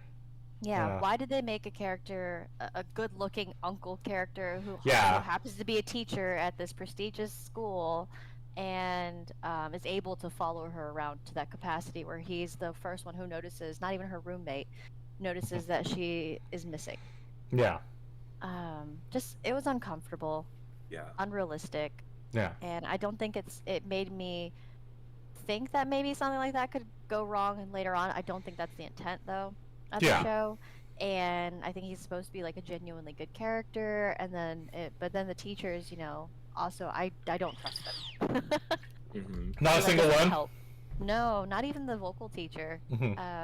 As well as he, seemed intending to, care about the girl, it was like, you didn't really do anything though, my dude. Yeah. And then the teachers all knew too. The teachers did all know. And I was like you could have acted like way which is so shitty, right? Like it's really like a lot of the adults. Honestly. Yeah. Just kind of like Sweet. The Police one. officers trying to arrest the nerd after the two other guys run off. I'm like, Yeah. Profiling much. The one character, Sadasa's not Sadasa's boyfriend, but his other one that's don't with like him. Yeah. Very Don't like creepy him. character. Very creepy character. I'm very uncomfortable every time he's on screen. I'm like, what is this awkward, uncomfortable relationship? Yeah, don't like him. Here? Stalker much? Mm-hmm. Right? And then they throw in the line of like, what if Sadasa is his illegitimate child? Or something like that, and I'm just like, that makes this even more awkward and uncomfortable. Like, we're sending roses under like a weird pseudonym, following on Twitter. Like, it's definitely that's the character I probably dislike the most. Yeah, which is a shame because I think Sarasa's boyfriend is interesting. I think he's an interesting character.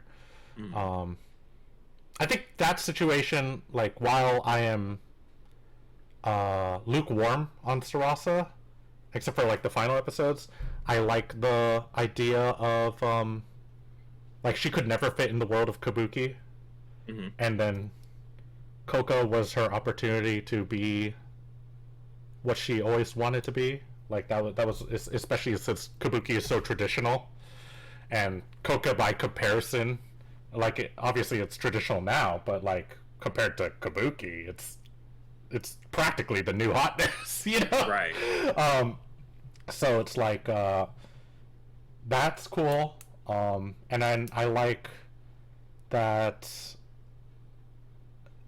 they seem like they're in a relationship that will push each other forward. Sarasa and her boyfriend. And I think that's a good thing, and it's not really, they're not really heavy on each other, right? That's not the focus of the show. It's just like a here or there, and kind of like even just to make sure they're okay is kind of like good enough, and I think I like that. You know.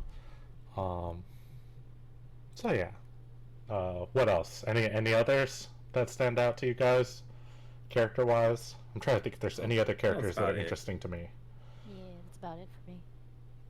Because we've covered a lot. Covered pretty much all of them. It's not like there's like a ton of them. No. Like maybe the only one we didn't talk about is what's her name? The one who very clearly, like, in a future arc, if they were to ever continue the show, would be the source of every problem. Like, she would be the antagonist. What's her name? Blonde hair. Yeah. Yeah, the 99 class, like, eyes senpai, like, just kind of stirs the pot to stir the pot, and, like, wants to have control, you know? And says things like, I don't think you're really fit to be this type of thing that you want to be. I think you're better for this thing, you know? It's, yeah. Just like, as a person who has had to play that game with people, it is, and why I'm very good at Among Us, has, it's just one, it's just one of those things that's like, but it also kind of it makes it easy to root against her. Like, I would love to see her get her due one day if there was something that I wanted more than anything else. But she isn't anything special, I guess. Also for those types of characters, pretty cookie cutter. She was kind of depowered.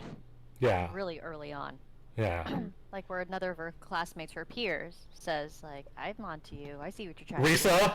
Yeah. Yeah, and it's like, yeah, you're not really subtle, and that wasn't even a good try. Yeah, Very weak. Exactly. Well, okay.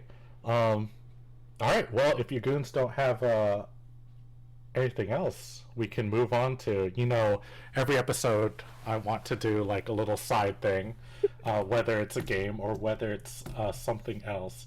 And this one I'm a little bit excited for because it's either going to be really cringe. I was telling Rob, it's either going to be super cringe or it's going to be super funny.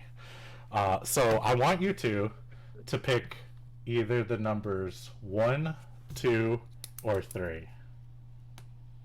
So it doesn't matter who goes first. Rob's picking 3. Oh, We said 3 at the same time. yes. Well, you have to pick different numbers. So one of you choose a different number to pick. No, that was too cool of a moment. I'm saying this is cringe. Already cringe. I'm I'll sorry. take one. You'll take one? Perfect. Okay, Sorry, friend. so start it. We'll go ahead and have Jenny first, because she took one, and I'll be second, and then Rob will be third. And what I have here, I'm going to send to you in the group chat. I have excerpts from the script of Romeo and Juliet, and Jenny's gonna start by reading a passage as Romeo. The one chick. Acting out the scene as Romeo. Mine's will be as the nurse, and Rob will be Juliet. It's played out well. It We played did out. ourselves, Rob. We played ourselves. Um, God damn it. I was looking for Tybalt, but hilariously, if you've ever read the original script of Romeo and Juliet, Tybalt doesn't have the dramatic final segment. Tybalt just kind of dies. He loses the sword fight and just kind of dies. But I think that's also what's kind of cool about the that theater troupe is like, oh, Tybalt is a character that has a lot of like fan power. So like, let's give her like dying moments this like elevated script and have the woman really like milk it, you know? Well, it was Mercutio that gained a fan following after the 1990s film. Romeo plus Juliet, where they draw guns and it says sword on it. Yeah. That's Oh my god. that shit Everyone was so loved cool. Mercutio. I loved Mercutio in that movie. Incredible performance as Mercutio. Spoken from by a true fan, guys. All right, so let me pull up the script real quick. Let's see, and I'll send you Goons the image. Let's see, Twitch, and it'll be, we said Jenny first, right? Jenny as Yes. Romeo. Yes. Oops.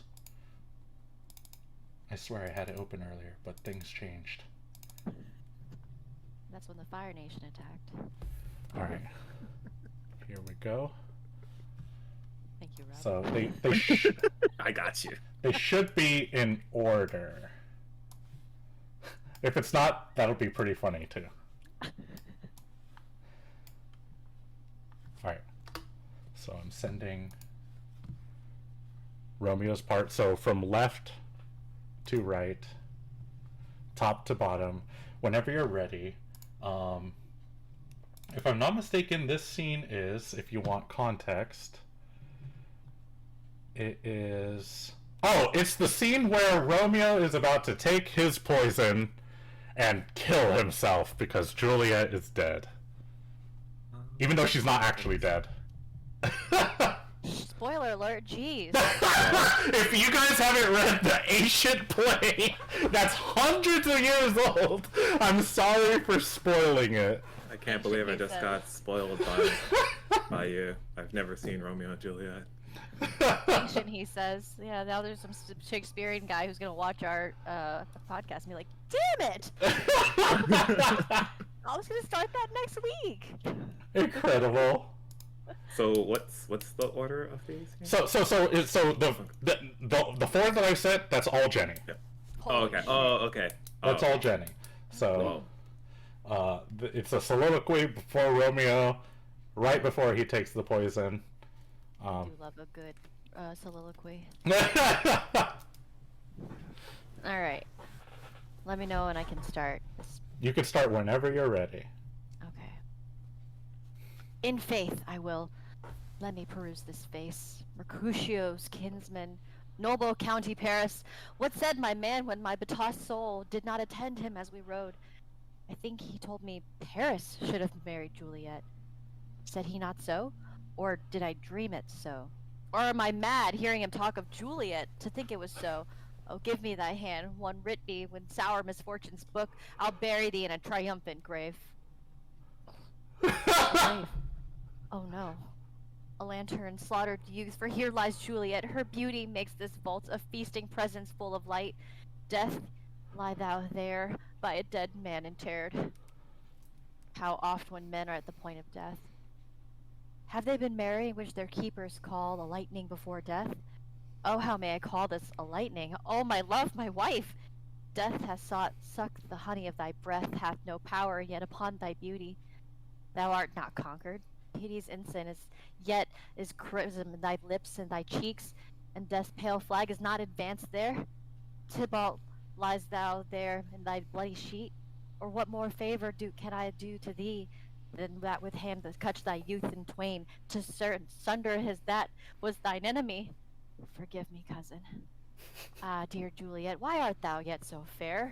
Shall I believe that substantial death is amorous, and that lean-bored monster keep thee here in dark to be his paramour?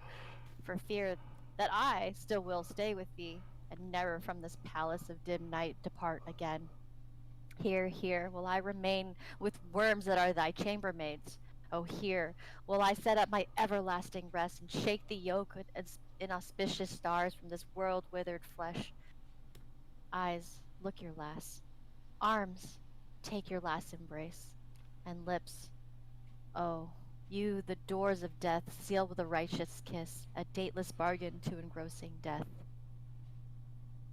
Come, better conduct, come, unsavory guide, thou desperate pilot, now at once run on. The dashing rocks thy seasick wary bark, here's to my love. O true apothecary, thy drugs are quick, thus with a kiss I die.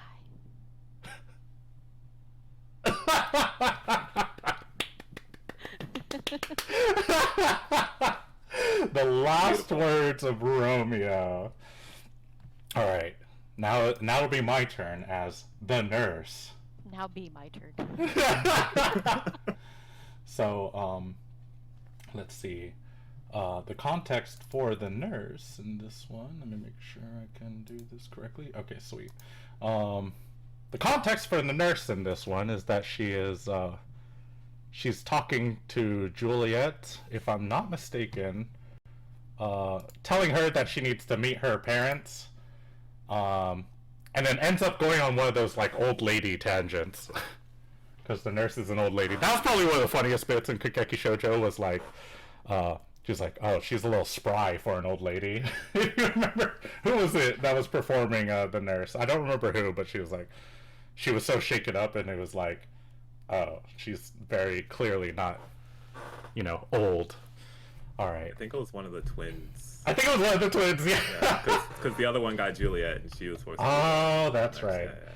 Yeah. All right. Let's see. I clearly have not prepared for this. Alright, let's see. Alright, I'm an old lady. I'm an old lady, and I'm talking to Juliet, who I care about. And just want her to be okay. Alright. Even or odd of all days in the year, come Landmas Eve at night shall be 14. Susan and she, God rest all Christian souls, were of age. Well, Susan is with God. She was too good for me, but as I said, on Landmas Eve, at night shall she be 14. That shall she, Mary, I remember it well. 'Tis since the earthquake, now 11 years. And she was weaned, I shall never forget it, of all the days of the year, upon that day. For I had then laid wormwood to my dug, sitting in the sun under the dove-house wall. My lord and you were then at Mantua. Nay, I do bear a brain, but as I said, when it did taste the wormwood on the nipple of my dug, and felt it bitter, pretty fool, to see it tetchy and fall out with the dug. Shake, quoth the dove-house, 'twas no need, I trow, to bid me trudge, and since that time it is 11 years. For then she could stand high alone, nay by to rude. She could have run and waddled about, for even the day before she broke her brow, and then my husband, God be with his soul, he was a merry man, took up the child. Yea, quoth he, dost thou fall upon thy face? Thou wilt fall backwards when thou hast more wit. Wilt thou not, Julie? And by my holidam, the pretty wretch left crying, and said I, to see now how a jest shall come about. I warrant, and I should live 1,000 years. I never should forget it. Wilt thou not, Jewel? Quoth he. And pretty fool, it stinted, and said A. There you Amazing. go. Absolutely amazing. Stunning. My nurse who was talking to Juliet before, she's like, I don't want to go see my parents. And Juliet's like, the nipple of your what? Yeah, that's exactly what happens. Alright, Rob, you ready for your Juliet? Oh no. Alright, here we go. Did I put part 3 in there? Hopefully. Okay, yes. So from left to right, top to bottom, the context of this scene, if I'm not mistaken, is...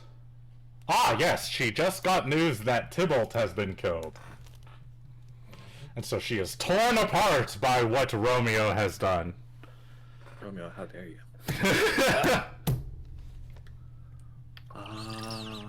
This is gonna be so bad. He wasn't ready. I was not.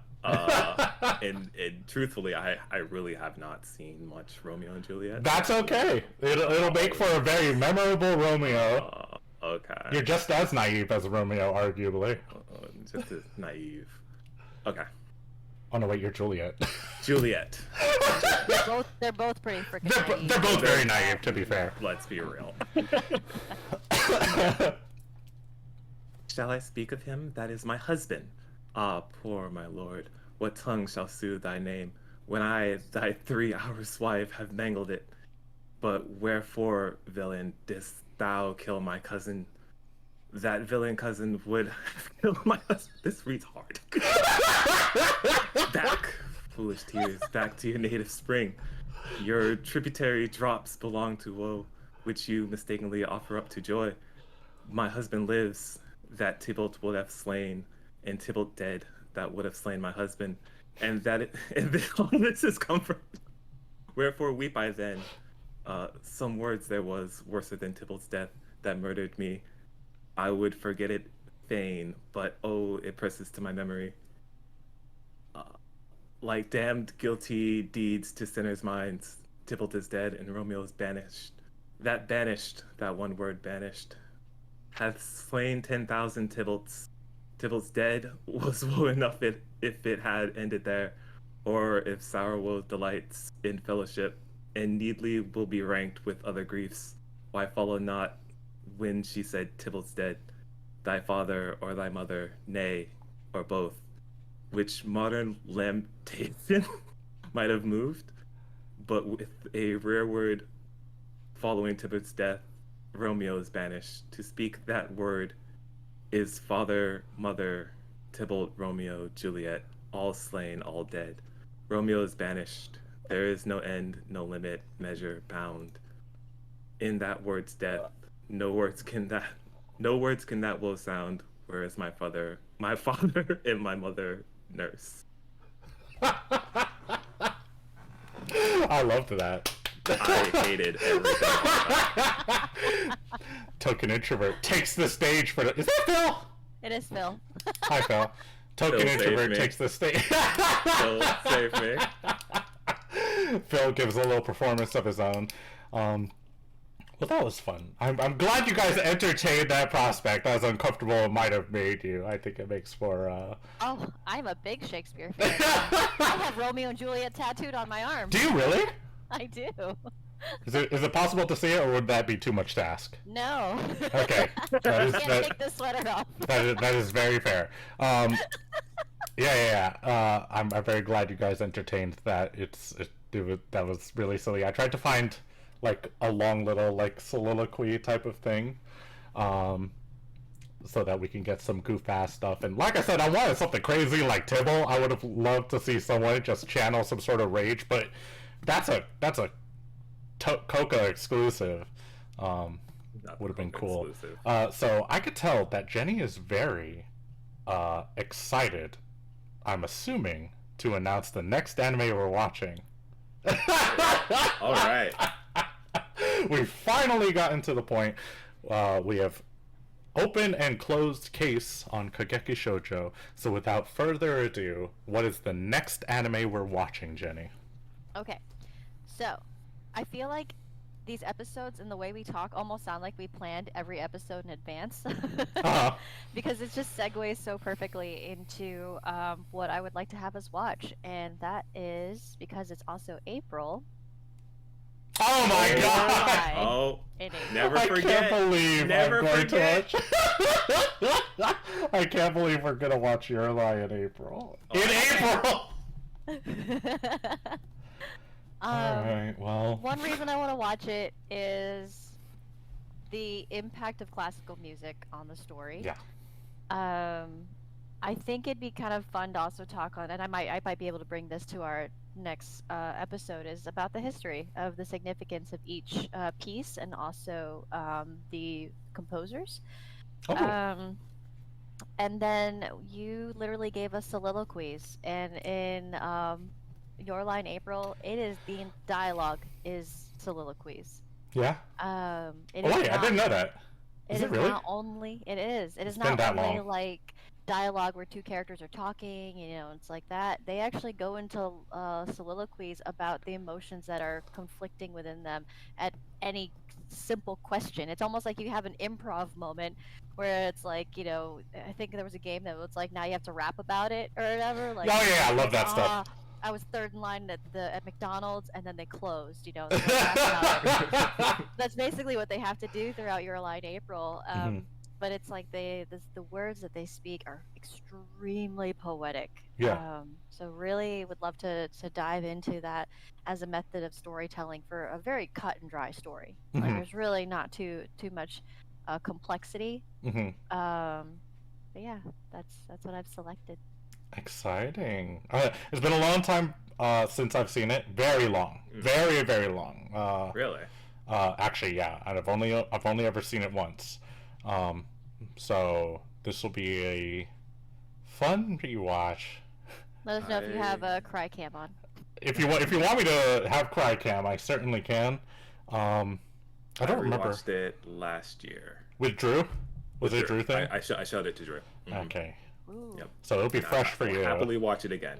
Yeah. I could watch Your Lie in April so many times. So I'm excited to see where that goes and kind of take on you mentioned the classical music stuff. I eat that shit up. So very excited to get your takes on it and hear about that. All right, before we close out the show, Jenny, you have anything coming up or anything you want to promote, or where can people find you on social media? Yeah. So I mentioned earlier that I'm going to be guest starring in a podcast called Damsels Never Finish. Mhm. We record it on the 21st of April. Mhm. So I will try and let you guys know when it actually releases, but keep your eyes peeled if you guys follow Damsels Never Finish. It's a fantastic, fun podcast. They have a theme, too, that they try to figure out the main characters and if they would drop a hanky for him. I love that. That's so silly, but that's fun. What about you, Rob? Anything to promote? Anywhere people can find you? Yeah, so you can find me on Twitter at Sanosuke, where I just retweet art all day. That's about it. You can also find me and my new homie Harold back there on the JSB Anime. That gets recorded every Sunday, and it goes up every Wednesday, both on our YouTube channel as well as all the major podcast services. I think this coming episode is pretty much going to be a lot of Resident Evil 4 remake talk, as Drew and Ryan, I believe, both finished that game. If not, they're at the very, very end. I myself have not started it yet, so I will probably take a back seat and let those two ham it up for about an hour. Yeah, that's about it, really. All right. For me, you can find me on my socials, Instagram and Twitter. Handle Pinoy Grigio, Pinoy_Grigio, with the I in Pinoy is a 1. And then I stream here on this channel, on Twitch. Occasionally, I've been playing through Paranormicite, which has been a treat. If you love the soliloquy stuff, me and my friend Brandon have been acting out the two detectives in that game. where I play an old gruff detective, and I'm like, oh, I hate dealing with this mystery. And then Brandon's like, I'm the happy-go-lucky cop. Let's do this thing. And it's been a wacky, fun time. On that note, you could also find me in Asher's chat when it's on the site, because it is a great fucking time. It is. It's really good. I'm having a lot of fun with that game. Expect more. We just had the interview for Nakama Anime Bar go up, so we're adding more new JSB Anime content. So I really encourage all of you to check that out. There's going to be more of that down the pipeline. If you are in town, JSB and Nakama Anime Bar are going to be hosting a screening of the original Godzilla movie on the 25th, which is a Tuesday, if I'm not mistaken. So that's really exciting. Chef by the name of Chef Evan will be coming up with dishes to also go alongside with the Godzilla screening, so it's going to be themed around that, and that's really awesome. And there's going to be more content. We got like a sake video down in the works. We're planning to go see a Radwimps concert, so maybe there's going to be some content around that. Lots of anime potential. I'm sure by next episode we'll be talking about Suzume, the upcoming Makoto Shinkai movie. So yeah, hit subscribe to all the stuff, the Jacksonville Savage Base YouTube, to catch the VODs if you missed this episode, and don't be afraid to say hi to any of us on social media.